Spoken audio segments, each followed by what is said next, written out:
We all grew up hearing the same advice: save your money in a bank. It sounds smart, it sounds responsible. But what if I told you that your bank may not be telling you the full story? Today, we're going to uncover what banks don't want you to know about your savings and why the safest place for your money might actually be costing you more than you think. Get ready, because this might just change how you manage your money forever. Part 1, the illusion of safety. Let's start with the most popular reason people save money in banks: safety. Banks are insured, right? FDIC protection. No mattress stuffing. That's all true. Up to $250,000 per account. But here's the catch: safety isn't the same as growth. And while your money sits safely in a savings account, it's slowly being eaten alive by something called inflation. Right now, most traditional savings accounts offer 0.01% to 0.10% in interest. That's 0.1%. Meanwhile, inflation is typically between 3% and 6% per year. That means your money is losing value every single day. It's just sitting there. In other words, you're not saving, you're shrinking. Part 2, what banks do with your money. Here's where things get interesting. When you deposit money in the bank, they don't just let it sit there waiting for you. No, they take your money and loan it out. They invest it. They use it to make money. Lots of it. Let's break this down. You deposit $10,000 into a savings account. The bank gives you 0.01% interest per year. That's $1. Meanwhile, they loan out your $10,000 at a 6% interest rate on a personal loan, or even 20% plus on a credit card. They make hundreds, sometimes thousands, off your deposit, and you get $1. Sound fair? Didn't think so. Part 3, the marketing trap. Banks spend millions every year on ads that tell you how smart and safe it is to save with them. They show happy couples, smiling kids, green gardens, and words like secure and future. But what they're not advertising is this: the interest rate they're offering you is way below inflation. They charge you fees for maintaining your account. They offer perks that don't actually help you grow your money. The goal is simple: make you feel secure while they profit off your hard-earned cash. They rely on the fact that most people don't question it. Part 4, why you're stuck there anyway. Now you might be thinking, if banks are so bad, why don't people just leave?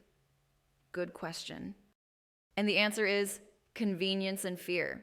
We've been conditioned to believe that moving our money is risky, that investing is scary, that banks are the only trusted option.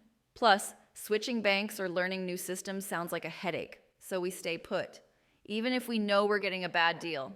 That's exactly what banks are counting on. Part 5, smarter places to park your money.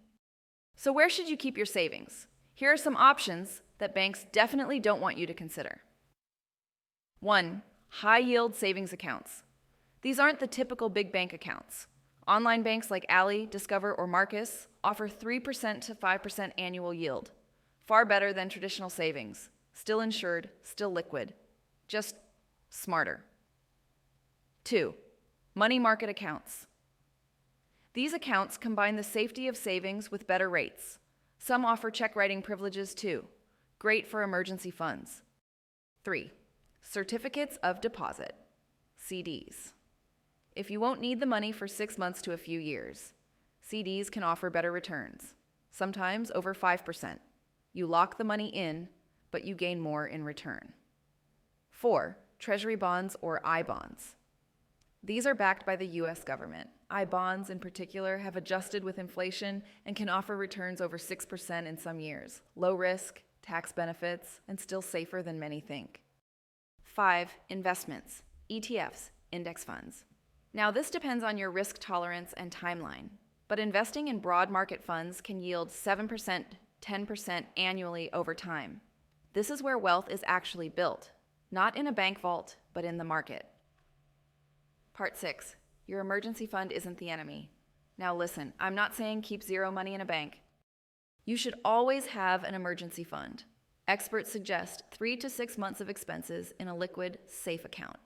A high-yield savings account is perfect for that. But anything beyond that? That's where your strategy should change. That's where banks start using your money, and you should start using it too. Part 7, how to get started. If you want to start being smarter about your savings, review your current bank's interest rate. Chances are it's laughable. Compare high-yield online savings options. Use tools like NerdWallet or Bankrate. Open an account with a better rate and transfer slowly. Set savings goals. What's this money for? Emergency? Travel? A home? Knowing your goals helps you choose the right vehicle. Consider learning basic investing. It's not just for Wall Street anymore. It's for you, me, and everyone who wants to break free. So now you know what banks won't tell you. They profit because you stay uninformed. But that ends today. Your money should be working for you, not sitting still while someone else gets rich off of it. Stop rewarding the system that keeps you small. Start taking control of your savings and your future. Because the truth is, nobody will protect your money better than you will.